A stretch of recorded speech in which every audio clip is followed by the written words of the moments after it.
কাইলৈ গৰু বিহু। এই গৰু বিহুৰ দিনা প্ৰয়োজন হোৱা এবিধ বিশেষ উদ্ভিদ হ'ল মাখিয়তী গছ।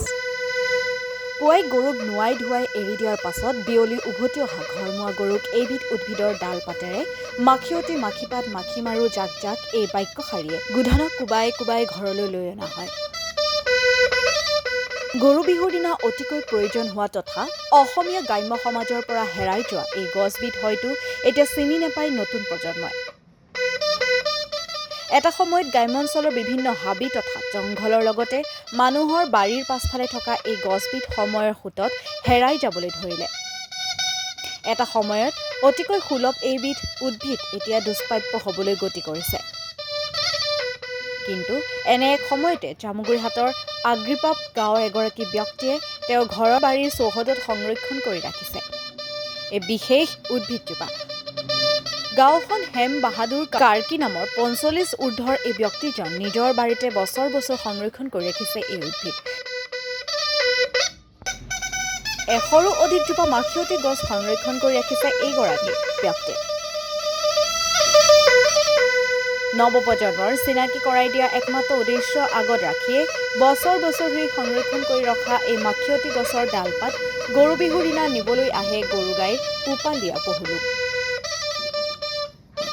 অসমীয়া গ্ৰাম্য সমাজৰ পৰা হেৰাই যাবলৈ ধৰা এই বিশেষ উদ্ভিদজোপা সংৰক্ষণ কৰি ৰখাটো অত্যন্ত ইতিবাচক হিচাপে বিবেচিত হৈছে।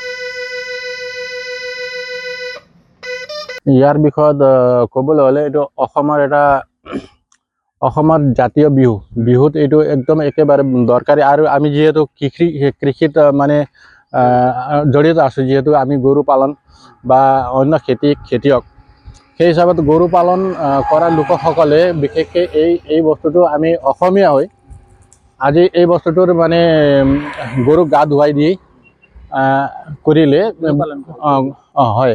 তো এই বস্তুটোৱে গৰুক গা ধুৱাই দিয়াৰ লগে লগে অলপ মানে গৰুৰ মানে যিবিলাক খুজুলিবিলাক কিছুমানৰ এনেধৰণৰ বেমাৰ ভাল হয় সবিশেষ। আৰু সেইকাৰণে আমি এনেও অসমত হৈ অসমীয়া জাতীয় চিহ্ন বুলি ক'লেও কোনো ভুল নহ'ব। এটা বিহুত দৰকাৰী বস্তু হয়। আমি এই মাখিয়তীৰ খেতি লগাওঁ।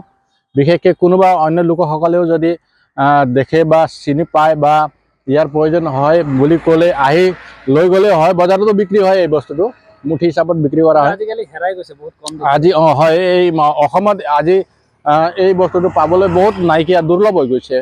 কাৰণ সকলো মানুহ জাগা কম হৈ গ'ল নে সমস্যা কি। আৰু ইয়াৰ কাৰণে যিটো অক্সিজেন প্ৰভাইড কৰে মাখিয়তী মানে গছে, আৰু সেইকাৰণে আমি মানে ৰাখিছোঁ প্ৰয়োজনীয় মানে তথ্য হিচাপত মানে এই বস্তুটো গৰুৰ কাৰণে একেবাৰে উপযোগী। গৰুক বিহুত গা ধুৱাই দিয়া প্ৰায় আমি এইটো এতিয়া ৭ বছৰ ৮ বছৰ লগভগ হৈ গ'ল ইয়াত মানে এই বস্তুটো আমি সংৰক্ষণ কৰা। যদি প্ৰয়োজন হয় নিব পাৰে ন, আপুনি প্ৰয়োজন হ'লে লৈ যাব পাৰিব।